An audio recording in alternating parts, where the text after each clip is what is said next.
Mes chers frères et sœurs dans le Seigneur, Mbote Nabino partout où vous êtes.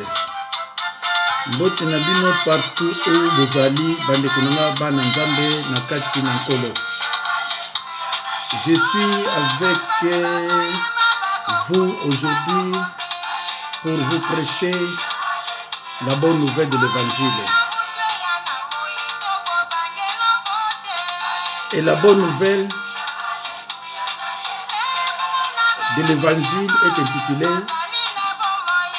« N'effacez pas l'histoire qui est remplie de bons à cause d'un petit incident que vous n'avez pas aimé. »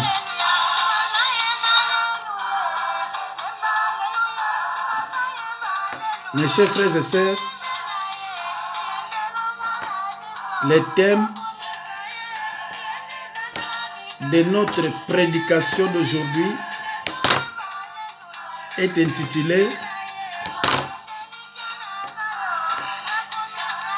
N'effacez pas l'histoire qui est remplie de bons souvenirs à cause d'un petit incident que vous n'avez pas aimé. » Mes chers frères et sœurs, je vais vous raconter une histoire que je vais après prêcher tout en m'appuyant sur des versets bibliques comme d'habitude, bien sûr. Mes chers frères et sœurs, ne perdons pas le temps, mais je vous demande de bien vouloir suivre cette prédication attentivement. C'est très important pour vous et pour moi aussi. Alors, mes chers frères et sœurs, écoutez cette histoire. Et je vais la lire attentivement. Mes chers frères et sœurs dans le Seigneur, il était une fois un roi qui avait 10 chiens méchants.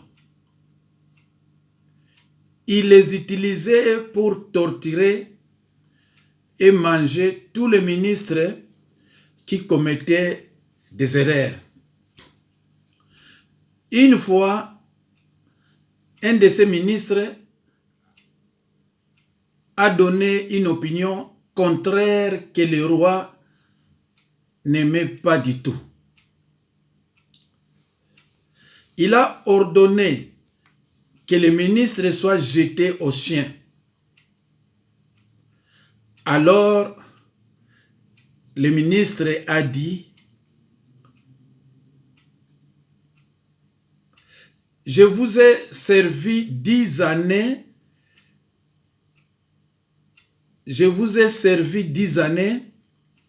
et vous me faites cela. S'il vous plaît, donnez-moi 10 jours avant de me jeter aux chiens. » Alors le roi accepta. Pour ces 10 jours, le ministre est allé chez le gardien des chiens et lui a dit qu'il veut servir les chiens pour les 10 jours suivants. Le gardien a hésité, mais finalement, il accepta. Ainsi, le ministre a commencé à nourrir les chiens, les nettoyer, les laver en leur fournissant toutes sortes de conforts.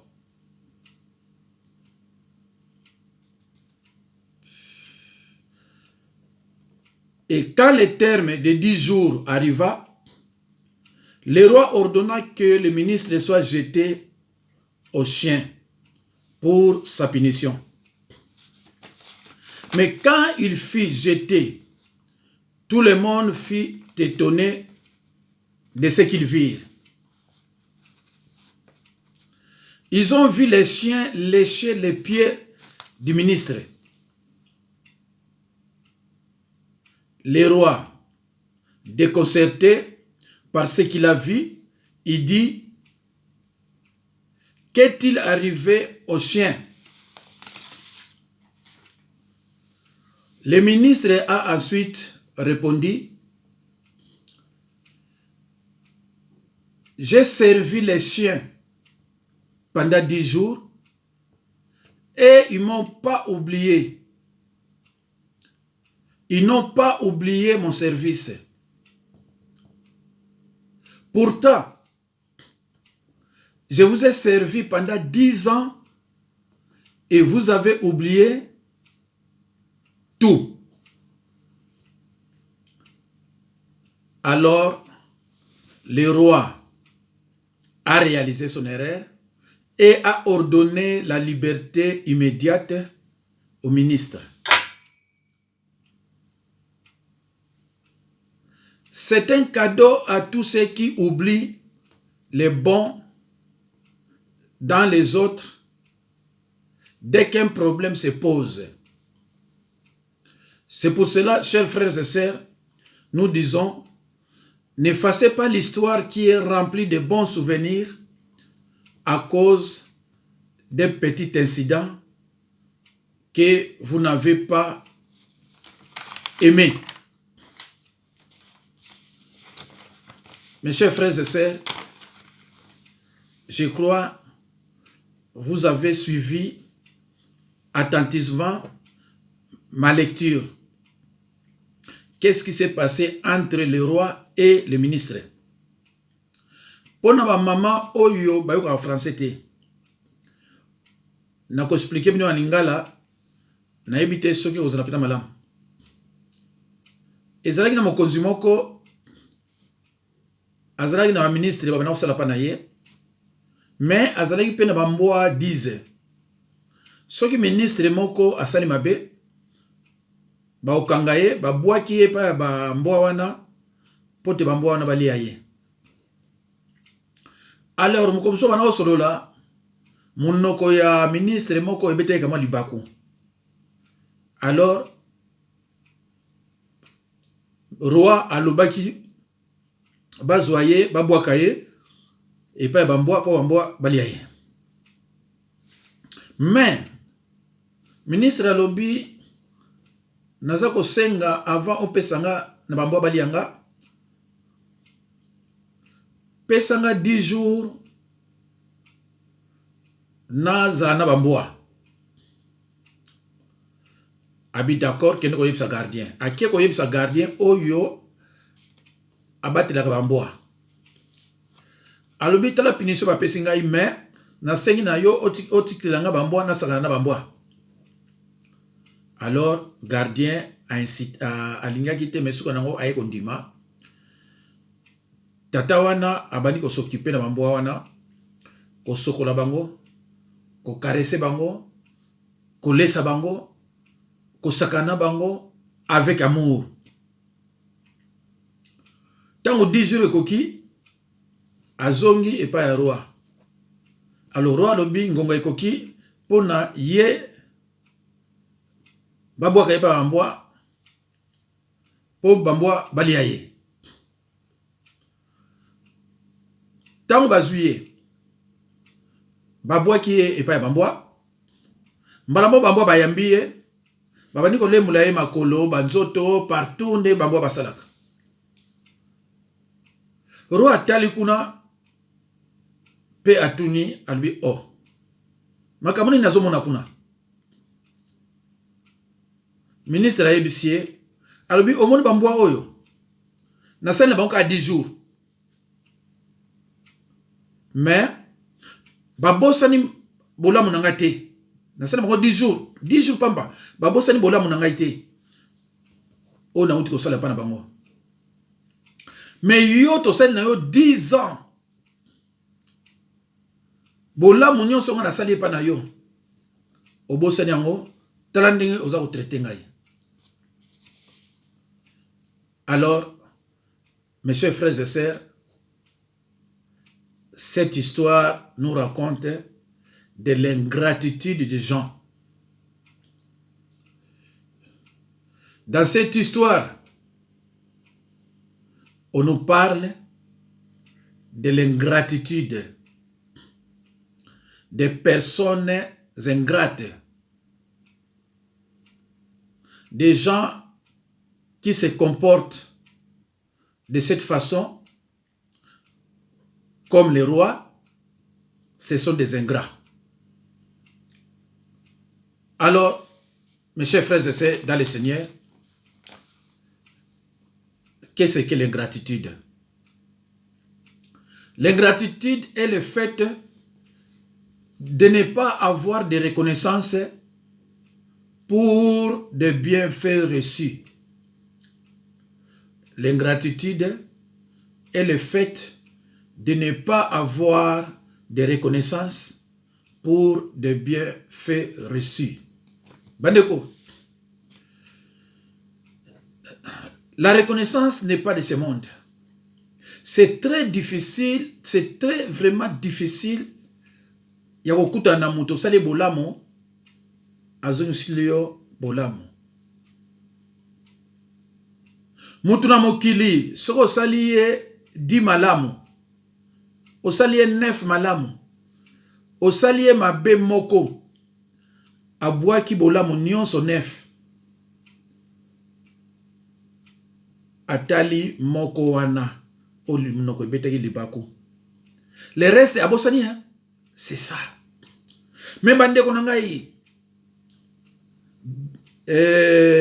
bolanda ba verset biblique sur les olobanini. Bolanda bande konangai soki ba verset biblique les olobanini. Toyaka na côté ya poto la ba starter. Mais poto prêcher parole avec droiture. Alors, qu'est-ce que l'ingratitude? L'ingratitude est le fait de ne pas avoir de reconnaissance pour des bienfaits, reçus. Alors, mes chers frères et sœurs, là où vous êtes, vous qui me suivez, ouvrez vos Bibles avec humilité et nous allons lire dans le livre des Psaumes 35, verset 12. Je lis au nom de Jésus-Christ. Ils me rendent le mal pour le bien. Mon âme est dans l'abandon. Amen. Bazali kozongisela ngai mabe na nesika ya bolamo. Bato nyonso bazali kosundola ngai. Bolamo onga nazo sala. Na place ya bolamo bazongisela ngai bolamo, bazongisela ngai mabe. Alors bandeko, nous allons encore lire un autre verset dans le livre de Proverbes 17, 13. Je lis au nom de Jésus-Christ. De celui qui rend le mal pour le bien, le mal ne quittera point sa maison. Moto oyo azongisaka mabe na esika ya bolamu, bapasi esilaka na ndako na ye te. Ndeko na ngai, yo bazosala yo bolamu, olingi ko reconnaître bolamu wana te. Kaka kozongisa mabe. Ndeko na ngai basala yo bolamu. Mutu asala yo bolamu, yo zongisila ye nini? Ozongisile ka mabe. Bible lobi mabe ekosila na ndako na yo te. Pasi ekosila na ndako na yo te. Ba pasi mususu ndeko na ngai yo monaka ezakaka pona bolamo batu basala yo zongisila ba mabe okoma kutu tina niveau okanga mutu asala bolamu ndoki. C'est triste ndeko na ngai. C'est triste quand même. Mutu asala yo bolamu olio zongisile bolamu yo zongisile mabe e oketi na kobenga endoki. O mona bolamu te Bible mtezolo bango ngai te. Toke sikoyo na psaume 109 verset 5. Toke na psaume 109 verset 5 na bati bandiko boyebi ngai. Ngai appui na nga ezalaka ba verset biblique. Jésus-Christ ba appui na ye ezalaka ba verset biblique. Donc son apes na tie prédication na nga na kotia verset biblique. Bino sikobo landa ba verset biblique on a somo pour otala soki eza conformité na prédication oyo na thème ya prédication. Alors soki eza conformité komelanga na se ya commentaire na yo. Et soki eza conforme loba na nga ta merci. Nzamba ko pambola yo. Psaume 109 verset 5. J'ai lu au nom de Jésus-Christ. Ils me rendent le mal pour le bien et de la haine pour mon amour. Ils me rendent le mal pour le bien et de la haine pour mon amour. Nasalaka bango malamu, kasi bango bazongiselaka ngai mabe. Nalingaka bango, kasi baboyaka nga. Nzambe. Mes chers frères et sœurs, alors, où est-ce que j'ai mis ma Bible? Oh là là, na tche Bible musika, mais pas inakomi na kozongela ngo lisusu te. Mais na kosenga na bino bandeko botanga ngo na français ope baza na Bible lingala batanga na lingala. Na kendaki na chambre na Bible ya kotanga na tiki yango kuna. Alors na niveau na komi mwana zonga socialité, mais eza ba verset biblique ekopesa bino pe courage bino botanga yango bandeko na ngai. Soko moni muto azaka ba comportement oyo bwakila ye tindela ye pardon video oyo aye bake ba passe bela zomona na kati ndako na ye ezali pona kozanga reconnaissance. Voilà. Alors ce que tu retanga bandeko na ngai na 2 Timothée 3 1 à 5 mais dans la Bible la termine kotanga la bino verset 1. Sache que dans les derniers jours il y aura des temps difficiles.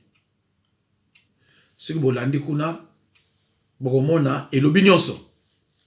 Frères et sœurs en Christ, vous ne pourrez pas être régulièrement reconnaissant si vous êtes quelqu'un d'orgueilleux. Vivre et marcher dans la reconnaissance implique une notion et une part d'humilité. Ndeko, moto yaza orgueilleux a koki ko reconnaître yote. Parce que reconnaissance ezalaka na moto aza na amour na oza komikitisa. Ye ona zalaka reconnaissant.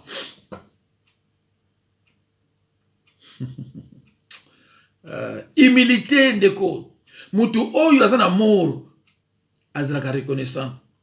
Mais ndoki azalaka jamais reconnaissant na bola nyonso osala ye parce que na kana bango bazaka na haine, bazaka na amour te. Donc à cause de reconnaissance pas na yote. Ke baka na famille soko za na batu osala bango bolamu mais bazako kende kutu ko critiquer yo a priori faut bazala na moi misala. Parce que ndenge mukile ezali ndenge Bible eza koloba ndenge bo moto ezalaka soki moto asala bolamu faut pesa ye merci. Faut reconnaître ye. Mais ce que vous reconnaître était aux anani. Frères et sœurs en Christ, l'Écriture nous enseigne clairement que le peuple de Dieu souffrira et sera amené en captivité s'il persiste dans l'ignorance et dans le péché. L'ingratitude, c'est un péché. Et cela se confirme dans Osée 4, 6. Mon peuple est détruit parce qu'il manque la connaissance. Mes chers frères et sœurs dans le Seigneur, ce verset biblique ne dit pas que Mon peuple est détruit à cause des sorciers. Mais uniquement par manque de connaissances. Mes chers frères et sœurs dans le Seigneur, un enfant de Dieu doit avoir la parole de Dieu comme fondement dans sa vie. C'est pour cela que Jésus-Christ ne cesse de dire, ceux qui sont mes frères et sœurs, ce sont ceux qui écoutent la parole de Dieu et qui la mettent en pratique. Dès qu'on a eu, ceux qui yo ochaka liloba pratique, ndenge bandoki bayibi kebino banga bango, o banga ba soste. Soko zo banga bango parce que yebino liloba te. Basaba tu pamba, donc ya mutu pamba. Mais yo zo banga ye parce que ça liloba te. Tangu lilobe ko fanda na vie na yo. O comprendre, on ne mona bango de côté.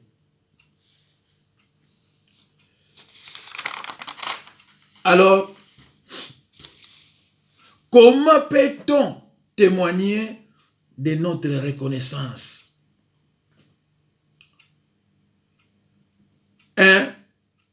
Par l'obéissance. Vous pouvez témoigner votre reconnaissance à vos parents et au Seigneur en mettant tout votre cœur à leur obéir. La reconnaissance est un style de vie qui peut se démontrer par l'obéissance. Des enfants obéissants, c'est souvent font preuve de reconnaissance, car la Bible dit dans Ephésiens 6, 1 à 3, obéissez à vos parents. Bana oyoyo, bazalaka reconnaissant et pas ba parents na bango, même pas nzambe, eza bana oyo baza obéissant. Okoki kokoma na 72 ans, maman na obenga yo mwana ngai. Alors voilà, batutala o mwana ngai. Alors la Bible dit obéissez à vos parents. Ephésiens 6, 1 à 3. Ndeko na ngai, soki na tie mateya lukaka olanda kango même 2 fois, 3 fois, 4 fois, 5 fois. Olio landaka makambo mususu ya pamba parce que soko zana biloko mabe na kati nzoto le fait ya koyoka mateya omona biloko mususu ezokima nazana ba mama mususu abenga ngabi papa ngana zoka mateya na na tiango kaka wana nazoyoka ti nazoka miminga na pongi nazoka lengi nazoko mona ke pour ça vraiment on a ba camarade mingi te mais lilobeliki nyonso ndeko na ngai mukolo kozala na plaisir ya liloba ozana besoin ba camarade belete.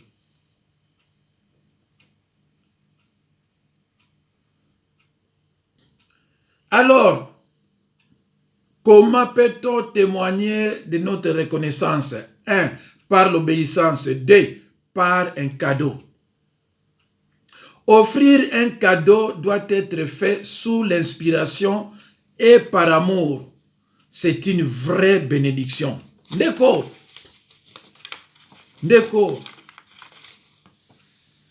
Tolobi par l'obéissance, 2 par un cadeau.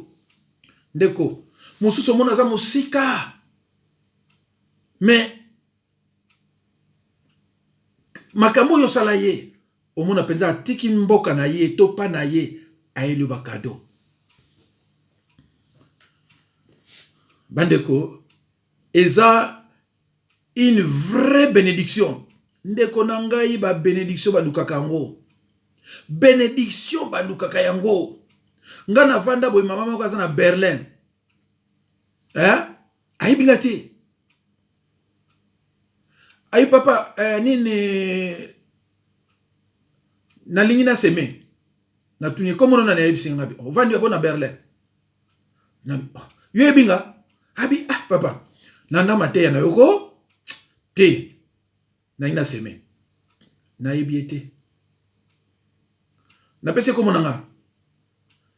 Abi zwa kode yango papa ke no zwa 200 euros. Tile na mona ite. Tile na mona ite. Abi nga na yebi ni nesalaka. Abi ngai na yebi ni nesalaka. Na senga ite. Mungusu la fande na mama ya mungala. aya abazo beta porte na se nani wanaonga papa nini on na yiko tala na tala bona ba chemise na senga ite neko yo landaka mateya ya solo ko landaka bato te bayaka ko bebisa bino ba moral ke yo ozala egoiste ko landaka bato na te yo landaka liloba oto teya eske eza yango to eza yango te ndeko na ngai je ne me vante pas soko landaka liloba nanga liloba onga na teyaka liloba ya nzambe onga na teyaka oko changer oyebi tina mabundisanga oyebaka te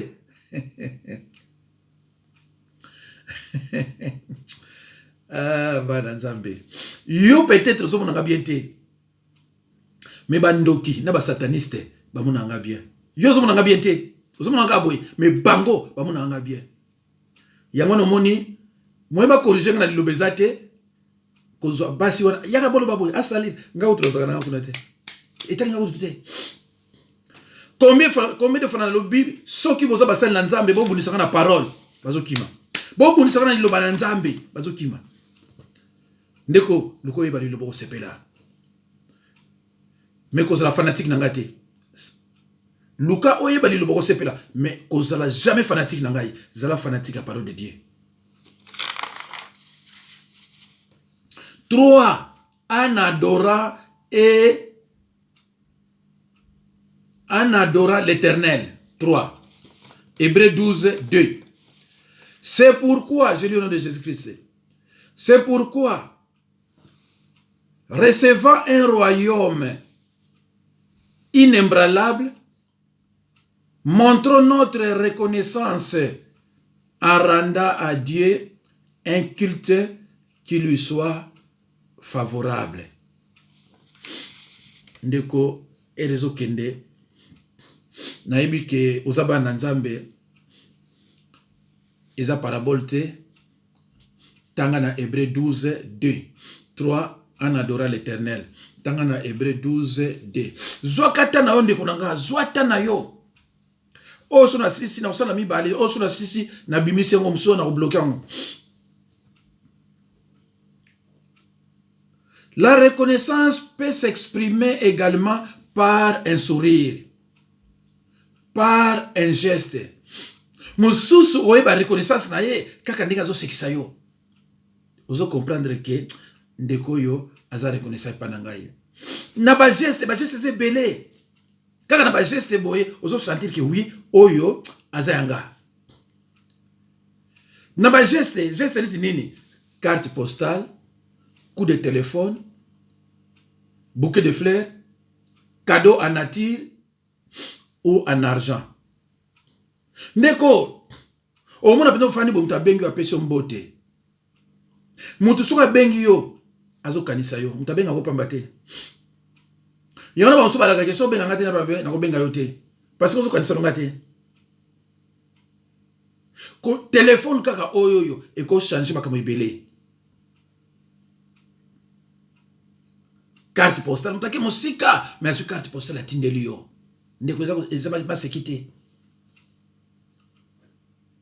En honorant cette personne devant les gens, parler en bien de la personne. Au monde ndeko nangai, mutu mususu, pa ibatu bazali alobaka mabena yo. Alobaka. Donc o eda ye, mais soit fongoli monoko ndeko nangai, akoki koloba bola mona yote. Akoki koloba azako mimo nani tazo nazana ndeko mwa benga lui papa petit frère nangako alinga ku te batu bayi bangamta bingisa na poto. Quelle gratitude. Mais mutu ya malamu e pai batu bazali azaka okumisa yo azokumisa ba bien fait na yo ndeko ngai so kabela nga même chemise moko yo zate so nazana batu même yo yininga na osaka témoignage wana ngasa ba témoignage belé. Ngosuna ki de Bruxelles. Maman wa benga. Ay mais papa pesi nga primo na musala na kabona na katikati moko na tinilo na compte. O tininga ko bona tinilo 500. Ngazo ki 1000 euros na monika akete. Mais mwana mwasi azwa mbongo ndengo na tindela yo, cela veut dire que amoni nini nzambe asali na kati na ye. Hein? Donc amoni nini nzambe asali na kati na ye. Akoti na nga pamba boyite. mais elle est reconnaissante. Reconnaissante. C'est très important. Azoyeba, n'attendez comment on a été. Azoyeba. Alors, psaume 100, versets 4 à 5. Nombreuses sont les personnes qui manquent de reconnaissance de nos jours. Elles passent le plus clair de leur temps à critiquer. Les personnes qui ont oublié, les personnes qui oublient les bienfaits et qui manquent de reconnaissance, la Bible dit, sont injustes. Hébreux 6, verset 10. Hébreux, verset 6, chapitre 6, verset 10. Car Dieu n'est pas injuste pour oublier votre travail et l'amour que vous avez montré pour son nom, ayant rendu et renda encore des services au sein. Ndeko, Bible zoloba, même yo batosala bolamu baza ko reconnaître te. Nzambe alobi na yo boye, aza injuste te parce que amoni nini yo sali na kombo na ye. Donc yo za perdante. Frères et sœurs en Christ, Jésus-Christ a dit qu'à la fin des temps, l'amour du plus grand nombre se refroidirait. En définitif, la gratitude est un fruit de l'amour. Mais l'ingratitude est un poison pour nous-mêmes. La reconnaissance est une source d'eau vive, un fruit de l'amour. Mes chers frères et sœurs dans le Seigneur, Jésus-Christ a dit qu'à la fin des temps, l'amour du plus grand nombre se refroidirait. En définitive, la gratitude est un fruit de l'amour, mais l'ingratitude est un poison pour nous-mêmes. La reconnaissance est une source d'eau vive, un fruit de l'amour. Romains 5, 5. Nzambe apambola bino partout bozali. Partout bozali, Nzambe apambola bino. À la prochaine occasion. Botia liloba oyo en pratique. Merci beaucoup, mes chers frères et sœurs dans le Seigneur. Nzambe apambola.